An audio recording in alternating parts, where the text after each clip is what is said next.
یغفر لمن یشاء ویعذب من یشاء، جس کو چاہوں گا معاف کروں گا، جس کو چاہوں گا عذاب دوں گا. یہ اللہ نے اپنے ہاتھ میں رکھا ہے تاکہ جب کوئی گناہ کرے تو گڑ گڑائے کس کے سامنے؟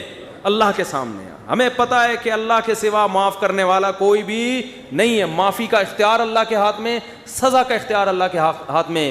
تو میں اس لیے کرا رہا ہوں کہ مخلوق کو زیادہ لفٹ کرانے کی ضرورت نہیں ہے. لوگ مجھے کہتے ہیں ہم سے گناہ ہو گیا، فلاں نے کہا یوں ہے یوں ہے. میں کہتا ہوں بھائی تو بولے تو کون ہوتا ہے؟ تو میرا باپ ہے؟ تو میرا ماموں ہے؟ تو کیوں پوچھ رہا ہے؟ میں جانوں اللہ جانے، تیرا کیا مسئلہ ہے بھائی؟ اور یہ بات سے بات چل پڑی ہے. شادی کے بعد عورتوں میں یہ بہت بڑا مرض ہے، اپنے پرانے قصے، پرانی غلطیاں میاؤں کے سامنے ظاہر کر دیتی ہیں ان کو اعتماد میں لینے کی. دیکھیے اب ہم دونوں ایک دوسرے کے شریک حیات ہیں، میں نہیں چاہتی کچھ آپ سے چھپا رہے. آپ سے پہلے میری ایک جگہ اور بھی شادی ہو چکی ہے، چھپ کے ہوا تھا نکاح، یہ ہو رہا ہے، پھر وہاں بھی ہوئی تھی، یہ بھی ہوا، پھر اس سے چکر چلا، لیکن میں نے توبہ کر لی تھی. اور تم اس کو کیوں بتا رہی ہو؟ تم تو چھوڑو، وہ انسان ہے بھائی، وہ اس کے دل میں بدگمانی ایک بال آ گیا، قیامت تک وہ بال نہیں نکلے گا. چھوڑو تمہارا ماضی کیا گزرا، اس کو بولو بھائی میں بہت نیک گھرانے میں پیدا ہوئی ہوں، بہت نیک ہوں، اسی طرح قبول ہو، ٹھیک ہے. نہیں تو میاں تفتیش کر رہے ہوتے ہیں گھس گھس کے، موبائل میں تفتیش کر رہے ہوتے ہیں گھس گھس کے. تو یہ کس نے اجازت دی آپ کو تفتیش کرنے کی بھائی؟ اسی طرح عورت شوہر سے بھی نہ پوچھے، پرانے، وہ بھی مکھنچو بیٹھ کے اپنے پرانے قصے سنا رہا ہوتا ہے، اس کو بھی اعتماد کیا ہو جاتا ہے.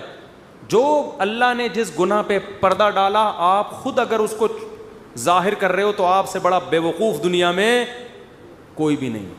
جو ماضی کے قصے ہیں وہ کیا ہیں؟ وہ ختم، وہ پرانے ہیں. تو جو ٹوہ میں لگتا ہے نا، ٹوہ میں گھستا ہے ایک دوسرے کی ٹوہ میں، اللہ اس کو کیا کرتے ہیں؟ رسوا کرتے ہیں. تو گناہ ہو جائے کس سے تعلق؟ اللہ سے. ہم عیسائی تھوڑی ہیں کہ پادریوں سے جا کے یا پنڈتوں سے جا کے اپنے گناہ شیئر کر رہے ہوں.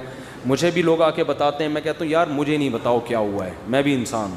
ہاں ایک صورت میں آپ بتائیں، جیسے کوئی مریض ڈاکٹر کو اپنی بیماری بتا رہا ہوتا ہے علاج کے لیے، تو کسی بزرگ سے، کسی عالم سے آپ کا تعلق ہے، آپ سمجھتے ہیں کہ اس سے میں مشورہ لے سکتا ہوں، اور مشورہ اس وقت تک نہیں لے سکتا جب تک میں اس کو اپنا پورا مرض بتاؤں نہیں، کہ میرے اندر کیا گناہ ہے جو میں چھوڑنا چاہتا ہوں مگر مجھ سے چھوٹتا نہیں. ایسی صورت میں پھر مجبوری ہے بتانے کی تاکہ وہ اس کا کوئی علاج بتائے آپ. تو اس کا خیال کرنا چاہیے. یہ اللہ کا دین کتنا زبردست ہے، اللہ نے ہمیں بتا دیا گناہ سے بچنا کیسے، ہو جائے تو کرنا کیا ہے. تو ہمارا رب ہے غفور الرحیم. جب توبہ کرو گے اللہ کہتے ہیں میں بتا دوں گا کہ میں، لوگ معاف نہیں کرتے مگر میں معاف کر دیتا ہوں.